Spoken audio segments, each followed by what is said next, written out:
নমস্কার দর্শক ও শ্রোতা বন্ধুরা। ঠিক যেমনটা কথা ছিল, শৈশবের স্মরণী বেয়ে সহজ পাঠ প্রথম ভাগ, দ্বিতীয় ভাগ এবং তারপরে কিশলয় প্রথম, দ্বিতীয়, তৃতীয় এবং চতুর্থ ভাগ, এই ভাগগুলো পেরিয়ে গিয়ে আরও এক নতুন ধারার সূচনা করা। আপনারা অনেকেই শুনতে চেয়েছেন সহজ পাঠ তৃতীয় ভাগ। হ্যাঁ, তৃতীয় ভাগ। আসলে তৃতীয় ভাগ আমরা অনেকেই পড়িনি, তার কারণ হচ্ছে আমাদের সিলেবাসে তৃতীয় ভাগ ছিল না। কিন্তু বিশ্বভারতীর সিলেবাসে, বিশ্বভারতীর যে স্কুল লেভেল, প্রাইমারি লেভেলের সিলেবাসে তৃতীয় ভাগ এবং চতুর্থ ভাগ, আরও এই দুটো ভাগ ছিল। এই দুটো ভাগ ঘটনাক্রমে রবীন্দ্রনাথ ঠাকুর নিজে সম্পাদনা করেননি, সম্পাদনা করেছেন বিশ্বভারতীরই শিক্ষক এবং কিছু ছাত্ররা মিলে। এই সম্পাদনার মধ্যে যতগুলো গল্প, কাহিনী ইত্যাদি আছে সবই কিন্তু রবীন্দ্রনাথ ঠাকুরেরই লেখা। তো আমরা আমাদের কথা মতো একটু নতুন ধারায়, নতুনভাবে শুরু করতে চলেছি সহজ পাঠ তৃতীয় ভাগ। তো চলুন শুরু করা যাক।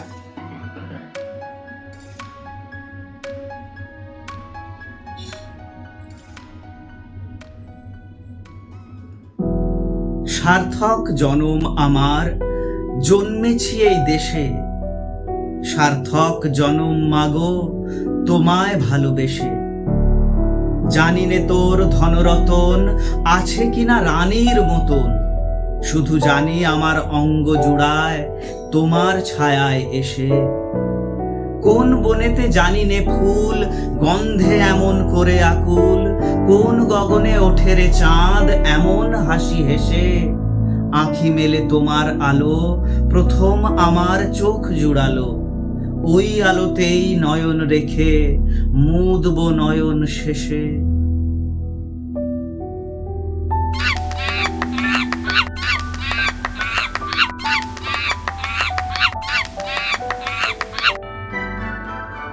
সর্দার মশাই।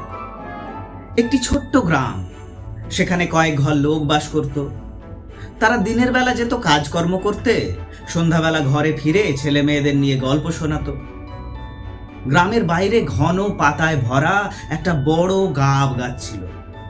সেই গাছে যখন লাল লাল কচি পাতা বের হতো, গাঁয়ের লোকে সেই পাতা দিয়ে তরকারি রেঁধে মনের সুখে খেত।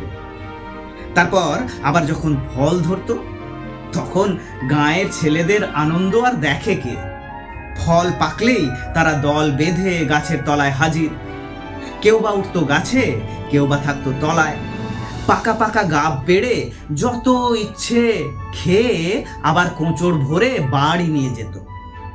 গ্রাম থেকে একটু দূরে একটা বন, সেই বনে নানা রকম পশু, রং বেরঙের পাখি, আরো কত কি থাকতো। আর থাকতো একদল বাঁদর। বাঁদরগুলো মাঝে মাঝে গ্রামের মধ্যে উৎপাত করতে এসে লোকের কাছে তাড়া খেয়ে পালিয়ে যেত বটে, কিন্তু কলাটা, মূলোটা যা পেত নিতে ভুলতো না। বাঁদরগুলো যেদিন সেই গাব গাছের সন্ধান পেল, সেদিন থেকে তার ফলের উপর তাদের লক্ষ্য রইল। ফল পাকতে না পাকতেই বাঁদরের দল সব দিত নিকেশ করে। বাঁদর খুব চালাক হয় কিনা, তাই গাঁয়ের লোক কাজে কর্মে বেরিয়ে গেলেই তারা এসে গাছে দিত হানা। ছোট ছোট ছেলে কি আর করে, মনের দুঃখে দেখতো চোখের সম্মুখেই তাদের সাধের ফলগুলি বাঁদরে খেয়ে ফেলছে। শেষে বিরক্ত হয়ে গাঁয়ের মোড়ল গাছের তলায় একজনকে পাহারায় বসিয়ে দিলেন। বাঁদররা পড়ল মুশকিলে, গাছের কাছে আসতে সাহস হয় না। পাহারাদারদের হাতে তীর ধনুক, অথচ পাকা ফলের লোভে তাদের মন করছে ছটফট। শেষে বাঁদরের দল বুদ্ধি করে রাত্রে এসে চুরি করে ফল খায়, আর ভোর না হতেই বনে পালিয়ে যায়। তখন তো আর পাহারা থাকে না। বাঁদরের যে দলপতি, তাকে সবাই ডাকাত সর্দার বলে। সর্দার খুব ভালো লোক। সে বললে, রাতের বেলা কোথাও যাওয়া বাঁদুরে শাস্ত্রে নিষেধ। তোমরা রাত্রে বেরিও না। বনে তো ঢের ফল আছে, তবে কেন মানুষের ফল খাওয়া? এখন থেকে যদি তোমরা সাবধান না হও, তবে তোমাদের কপালে বিপদ আছে বলছি। সর্দারের কথা কেই বা শোনে? তারা তাকে অগ্রাহ্য করে যেতে লাগলো। সর্দার কিন্তু তাদের সঙ্গে না গিয়ে রাতের বেলা বনেই থাকত। এদিকে গায়ে লোকে বাঁদরের দুষ্টুমি টের পেয়ে গেল। তারা সকলে একজোট হয়ে পরামর্শ করে ঠিক করলো যে গভীর রাতে গাঁয়ের সকলে মিলে চুপি চুপি গাছ ঘেরাও করে অপেক্ষা করবে। বাঁদরেরা রাতে ভালো দেখতে পায় না, তাই খুব সুবিধে হবে। যেই ভোর আরম্ভ করবে অমনি সকলে মিলে আচ্ছা করে বাঁদর ঠ্যাঙাবে। পরদিন ভোরে বাঁদরেরা দেখলো গাব গাছের চারিদিকে লোকে লোকারণ্য, তাদের হাতে আবার তীর ধনুক, লাঠি সোটা। ভয়ে তাদের প্রাণ গেল উড়ে। এখন পালাবার উপায় আর নেই। সকলেই বলতে লাগলো এই সর্দারের কথা মতো চললেই ভালো হতো। ভেবে আর কি হবে, ঘাবড়ে গিয়ে বাঁদরের দল চেঁচামেচি আরম্ভ করলো। আর চারিদিক থেকে ইট, পাটকেল আর তীর হু হু করে গাছের উপরে এসে পড়তে আরম্ভ হলো। বাঁদরের কারো বা গেল মাথা কাটা, কারো বা গেল হাত পা বিঁধে। তারা আরো চেঁচাতে লাগলো। নিচে নামলেই ঘাড়ে পড়ে মোটা লাঠির বাড়ি। ওদিকে বনের ভিতর সর্দার সেই চিৎকার শুনতে পেয়ে ভাবলে নিশ্চয়ই দলের কোনো বিপদ ঘটেছে। সে ধাঁ করে উঠে পড়লো একটা খুব উঁচু গাছে। সেখান থেকে ব্যাপার দেখেই তার চক্ষু স্থির। এখন কি করা যায়? সর্দার ভাবলো এদের বাঁচাবার একটা উপায় করতেই হবে, নইলে আমি কিসের সর্দার। তক্ষুনি সে লাফ দিয়ে চলে গেল গ্রামের মধ্যে। সেখানে এক বাড়িতে একটি বউ উনুন ধরিয়ে রান্নার জোগাড়ে গেছে। সর্দার করলে কি, গোয়াল থেকে এক আঁটি খড় এনে উনুনের আগুনে ধরিয়ে নিয়ে লাগিয়ে দিলে ঘরের চালে। ব্যাস, বেঁধে গেল লঙ্কা কাণ্ড। এক ঘর থেকে আর এক ঘরে এমনি করে চালে চালে গেল আগুন লেগে। তখন গাঁয়ের লোকেদের কাছে খবর ছুটলো, আগুন লেগেছে, আগুন লেগেছে, আগুন লেগেছে। বাঁদর ঠেকানো গেল ঘুচে। যে যত জোরে পারে দৌড় দিল গাঁয়ের দিকে। দেখতে দেখতে গাব গাছের চারিদিক একেবারে খালি। বাঁদরেরা হাঁপ ছেড়ে প্রাণপণে লম্বা লাফ ঝাঁপ দিতে দিতে ঢুকলো বনে। সর্দার এসে খুব একচোট বকুনি দিয়ে তাদের বললে, হতভাগারা, বড় ভাগ্যে আজ রক্ষে পেয়ে গেলি। খবরদার আর কখনো গাঁয়ের দিকে যাবি নে।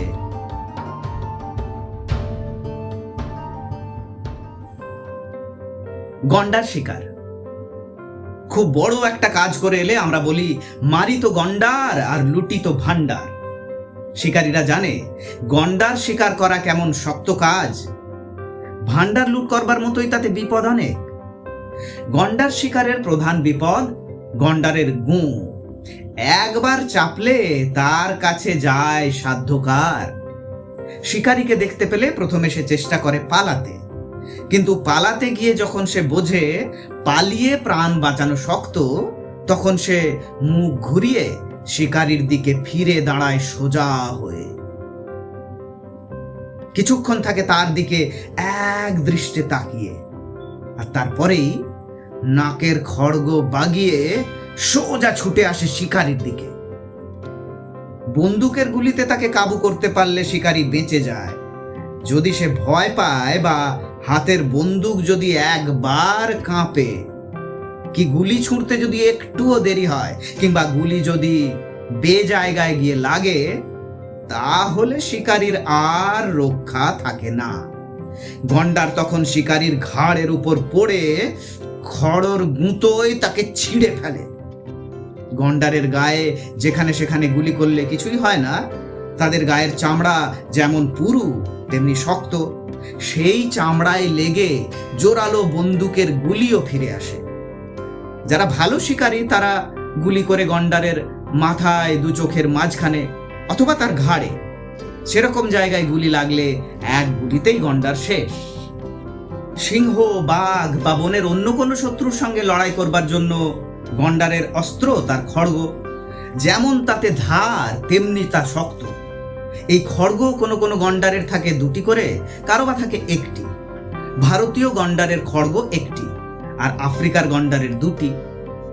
এই খড়াটি এক অদ্ভুত জিনিস। শুনলে অবাক হবে, গন্ডারের খড়গ আগা গোড়া লোম দিয়ে তৈরি। লোমগুলি আছে পরস্পরের গায়ে মিশে অত্যন্ত আঁট হয়ে, তাতেই শক্ত হয়েছে হাড়ের মতো।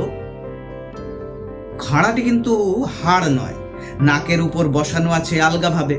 শিমুল গাছের কাঁটা যেমন শিমুলের ছালের উপর আলগা বসানো থাকে, এও তেমনি। গন্ডার মেরে 4-5 দিন ফেলে রাখার পর যদি খড়া ধরে টান দেওয়া যায়, তাহলে মাথা থেকে খড়াটি আলগা হয়ে উঠে আসে। গন্ডারের চামড়াও খুব অদ্ভুত জিনিস। এমন শক্ত, এমন পুরু চামড়া অন্য কোনো জন্তুর নেই। ভারতীয় গন্ডারের চামড়া দুভাঁজ হয়ে পিঠে লেগে থাকে। আফ্রিকার গন্ডারের চামড়া এমন ভাঁজ করা নয়, মোষের চামড়ার মতো নিটো। গন্ডারের চামড়া দিয়ে ঢাল তৈরি হয় খুব চমৎকার। প্রাচীনকালের অনেক লড়িয়ে লোক গন্ডারের ঢাল ব্যবহার করত। এখনো আফ্রিকার অসভ্য জাতিরা লড়াই বা শিকারের সময় এই ঢাল ব্যবহার করে থাকে। আফ্রিকার অসভ্য জাতিরা গন্ডার শিকার করে তার চামড়া ও মাংসের লোভে। গন্ডারের খড়াও তাদের কাছে খুব আদরের জিনিস। এই খড়গ দিয়ে তারা তলোয়ারের বাঁট তৈরি করে। সে বাঁট দেখতেও যেমন সুন্দর, শক্তও হয় তেমনি। কিন্তু খড়া ও চামড়ার চেয়ে গন্ডারের মাংসের প্রতি অসভ্যদের বেশি লোভ। একটা গন্ডার শিকার করতে পারলে সেদিন তাদের পল্লীতে আনন্দের ধুম পড়ে যায়। তখন 3-4 দিন ধরে চলে নাচ, গান, বাজনা আর ভোজ। অসভ্যেরা গন্ডার শিকার করে কেমন করে? তাদের তো বন্দুক নেই, তীর, ধনুক ও বর্ষাই তাদের প্রধান অস্ত্র। একটা দুটো তীর বা বর্ষা গায়ে বিঁধলে গন্ডারের কিছুই হয় না। তাই তারা বুদ্ধি খাটিয়ে এক উপায় বের করেছে। খুব শক্ত একটা দড়ির মাথায় বাঁধে একটা বেশ ভারী কাঠ, আর মাথায় লাগায় একটা ফাঁস। সেই দড়িটা তারা জঙ্গলের মধ্যে ফেলে রাখে গন্ডারের চলার পথে। যদি গন্ডারের পা কোনো রকমে দড়ির ফাঁসে আটকা পড়ে, তাহলে গন্ডার মশাই পড়েন বাঁধা। দড়ির অন্য মাথায় অত্যন্ত ভারী একটা কাঠ বাঁধা থাকায় ছুটতেও পারে না। আবার এমনও হয়, ছোটবার সময় দড়ি বাঁধা কাঠটা জঙ্গলের মধ্যে গাছের গুঁড়িতে যায় আটকে। শিকারীরা কাছেই কোথাও ঝোপের আড়ালে থাকে লুকিয়ে। যেমনি গন্ডার ফাঁদে পড়া, অমনি তারা হই হই রই রই করে ছুটে আসে। চারিদিক থেকে তার উপর তীর ও বর্ষা পড়তে থাকে, আর বেচারা চিৎকার করতে করতে কিছুক্ষণের মধ্যে প্রাণ হারায়। তখন দা কুড়ুল নিয়ে শিকারীর দল লেগে যায় মাংস কাটতে। কেউ কেউ আবার কাঠ জড়ো করে আগুন জ্বালে। ভিড় জমে যায়। আগুনে ঝলসানো গন্ডারের মাংস দিয়ে মস্ত ভোজ হয়।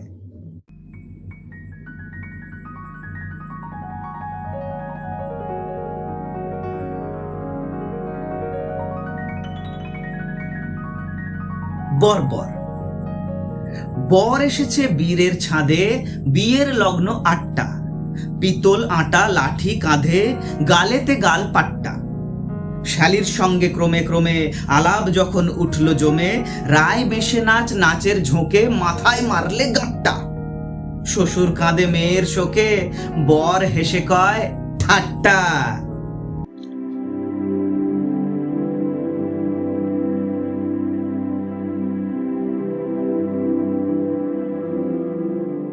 শহুরে ইঁদুর ও গেঁয়ো ইঁদুর। এক শহুরে ইঁদুরের সঙ্গে এক গেঁয়ো ইঁদুরের বন্ধুত্ব ছিল। একদিন গেঁয়ো ইঁদুর ভাবলে, অনেকদিন আমার বন্ধুকে দেখিনি, একবার তার সঙ্গে দেখা করতে গেলে মন্দ হয় না। আবার ভাবলে, কিন্তু আমি তো শহরের পথঘাট চিনি নে, যাই বা কি করে? তার চেয়ে বরং এক কাজ করা যাক, তাকেই এখানে আসতে চিঠি লিখে দিই। এই ভেবে গেঁয়ো ইঁদুর চিঠি লিখল। বন্ধু, অনেক দিন তোমাকে দেখিনি, আমার চিঠিখানা পেয়েই তুমি চলে আসবে, তোমার নেমন্তন্ন রইল, আসবে আসবে। চিঠি লিখেই তার ভাবনা হলো, এই যা, এখন এটা পাঠাই কি করে? গেঁয়ো ইঁদুর থাকতো এক গেরস্তের গোলাবাড়িতে। তার উঠোনের এক কোণে ছিল এক আমলকি গাছ। সেই গাছে থাকতো বুলবুলি, তার সঙ্গে ইঁদুরের খুব ভাব। আমলকি তলায় গিয়ে ইঁদুর ডাকলো, বুলবুল, বুলবুল ভাই। বুলবুলি বললে, আরে ইঁদুর দাদা যে, এসো এসো, কি খবর? ইঁদুর বললে, বুলবুল ভাই, একটা কাজ করে দেবে ভাই, বড্ড মুশকিলে পড়ে গেছি। চিঠিখানা দিয়ে আসবে শহরে? বুলবুলি বললে, নিশ্চয়ই, এক্ষুনি যাচ্ছি। কই চিঠি? ইঁদুর চিঠি দিল।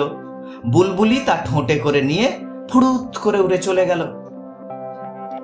শহুরে বন্ধু আসবে, গেঁয়ো ইঁদুর তার খাওয়া দাওয়া ব্যবস্থা নিয়ে ভারী ব্যস্ত হয়ে পড়ল। শহরের মতো ভালো জিনিস তো আর গ্রামে পাওয়া যায় না। তবু ওরই মধ্যে যেখানে যা ভালো জিনিস পেল, ইঁদুর তাই জোগাড় করতে লাগলো।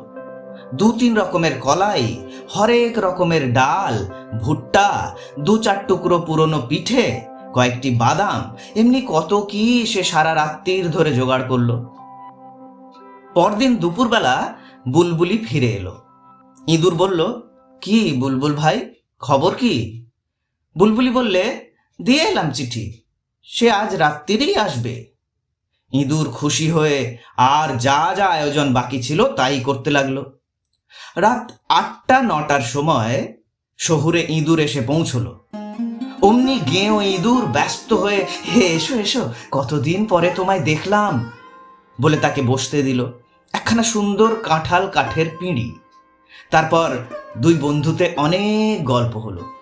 গেঁয়ো ইঁদুর বললে, এবার তোমার খাওয়া দাওয়ার ব্যবস্থা করি ভাই, বড্ড রাত হয়ে গেছে, বলে পাত পেতে দিয়ে বন্ধুকে ডাকলো, আর যত কিছু খাবার সংগ্রহ করেছিল সব এনে সাজিয়ে দিল।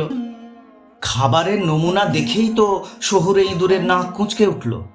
সে এটা সেটা নিয়ে নাড়াচাড়া করতে লাগলো, আর মাঝে মাঝে এটার থেকে এক কামড়, ওটার থেকে এক কামড় খেতে লাগলো। গেঁয়ো ইঁদুর বারবার বলতে লাগলো, পাড়া গাঁয়ে তোমাদের পাতে দেওয়ার মতো কিছুই পাওয়া যায় না। এসব জিনিস তোমাদের ভালো লাগবে না জানি, শহরে তোমরা কত ভালো জিনিস খাও, কিন্তু কি করবে ভাই, বন্ধুর জন্য একদিন একটু কষ্ট করতেই হবে। ও কি, তুমি যে কিছুই খাচ্ছ না হে, সব পড়ে রইল যে? না না, এই পিঠেখানা খেতেই হবে। ইচ্ছে না থাকলেও বন্ধুকে খুশি করবার জন্য শহুরে ইঁদুর একখানা ফুলুরি নিয়ে খেতে খেতে বললে, তা যাই বলো ভাই, তোমরা এই পাড়া গাঁয়ে যে কি করে দিন কাটাও আমি তো ভেবেই পাইনি। এখানে না পাওয়া যায় ভালো খাবার, না আছে থিয়েটার, বায়োস্কোপ, না আছে ভালো পথঘাট, গাড়ি ঘোড়া, আইসক্রিম নেই, মালাই বরফ নেই, রেডিও নেই, এমনকি গ্রামোফোনও নেই। তোমরা কি করে থাকো বলো তো? আমি হলে একদিনও টিকতে পারতাম না, তা তুমি যাই বলো না কেন। গেঁয়ো ইঁদুর বললে, যা বলছো মিথ্যে নয় ভাই, তবে কি জানো, আমাদের সয়ে গেছে, আমাদের এখানে থাকতে কষ্ট হয় না। শহুরে ইঁদুর বললে, চলো না হে আমার সঙ্গে শহরে, দেখবে কত মজা, তোমার আর গাঁয়ে ফিরতে ইচ্ছে করবে না। গেঁয়ো ইঁদুর অনেক দিন থেকেই শহরে যাবার লোভ ছিল, তাই বন্ধুর কথায় সহজেই রাজি হলো। ঘর দোর গুছিয়ে পরের দিন সন্ধ্যার সময় দু বন্ধুতে রওনা হলো। তারা যখন পৌঁছলো তখন রাত প্রায় 1টা। শহুরে ইঁদুর যেখানে থাকে সেটা প্রকাণ্ড প্রাসাদ বললেই হয়। মার্বেল পাথরের মেঝে সব ঝকঝক তকতক করছে, দেওয়ালে কত রং বেরঙের ছবি, কোথাও কোথাও আবার প্রকাণ্ড আয়না। শহুরে ইঁদুর এ ঘর ও ঘর করে দেখতে লাগলো আর বলতে লাগলো, হে কেমন লাগছে? গেঁয়ো ইঁদুর বললে, চমৎকার। তারপর শহুরে ইঁদুর বন্ধুকে খাবারের ঘরে নিয়ে গিয়ে গদি আঁটা চেয়ারে বসিয়ে দিল। গেঁয়ো ইঁদুর দেখলে টেবিলের উপরে নানা রকমের খাবার পড়ে আছে। সেদিন সন্ধ্যায় একটা ভোজ হয়ে গেছে, তারই সব বাড়তি জিনিস, এত রকমের খাবার গেঁয়ো ইঁদুর কোনোদিন দেখেনি। চপ কাটলেট থেকে আরম্ভ করে আইসক্রিম সন্দেশ পর্যন্ত কোনো জিনিসই বাদ পড়েনি। শহুরে ইঁদুর এক এক করে বন্ধুর সামনে সব এগিয়ে দিলে, তারপর নিজেও এসে কাছে বসে বললে, এবার আরম্ভ করো হে। গেঁয়ো ইঁদুর খাবে কি, এসব দেখেই তো তার চক্ষু স্থির, কিন্তু তাড়াতাড়ি সামলে নিয়ে এমন ভাব দেখাতে লাগলো যেন এসব সে অনেকবার খেয়েছে। শহুরে ইঁদুর এটা খাও ওটা খাও বলে বারবার তাকে অনুরোধ করতে লাগলো। তাদের খাওয়া প্রায় শেষ হয়ে এসেছে, এমন সময় খট করে সামনের দরজাটা গেল খুলে, আর সঙ্গে সঙ্গে ৩-৪ জন লোক সেই ঘরে ঢুকলো। তাদের সঙ্গে একটা কুকুর। থিয়েটার দেখে তারা বাড়ি ফিরেছে। তাদের দেখেই তো ইঁদুর দুটি ভয় দিল ছুট, কিন্তু যাবে কোথায়? ধারে কাছে কোনো গর্ত টর্তও নেই যে ঢুকে পড়বে। এদিকে ইঁদুর দেখে কুকুরটা ঘেউ ঘেউ করে গর্জে উঠল। সামনে ছিল একটা কাউচ। ইঁদুর দুটি প্রাণের ভয়ে তার নিচেই ঢুকে পড়ল। ভয়ে তখনও তাদের বুক ঢিপ ঢিপ করছে। কুকুরটা একবার গর্জে ওঠে আর ইঁদুর দুটো ভয়ে থরথর করে কাঁপতে থাকে। এমনি করে অনেকক্ষণ কাটলো। তারপর লোক কটি চলে গেল আর সঙ্গে সঙ্গে কুকুরটাও গেল। ঘরে যখন আর সাড়া শব্দ নেই, তখন গেঁয়ো ইঁদুর প্রথমে মুখ বাড়িয়ে দেখলো কেউ কোথাও আছে কিনা। দেখলো ঘর একেবারে খালি। তখন সে শহুরে ইঁদুরের কানে কানে বললে, বন্ধু, এমন ভয়ে ভয়ে প্রাসাদে থেকে রাজভোগ খাওয়ার চেয়ে আমাদের গোলা বাড়িতে নিশ্চিন্ত মনে কলাই আর বাসি পিঠে খাওয়া অনেক ভালো। নমস্কার বন্ধু, তোমার শহরের ভালো নিয়ে তুমি থাকো। আমি গাঁয়ের ইঁদুর, গাঁয়েই ফিরে যাচ্ছি।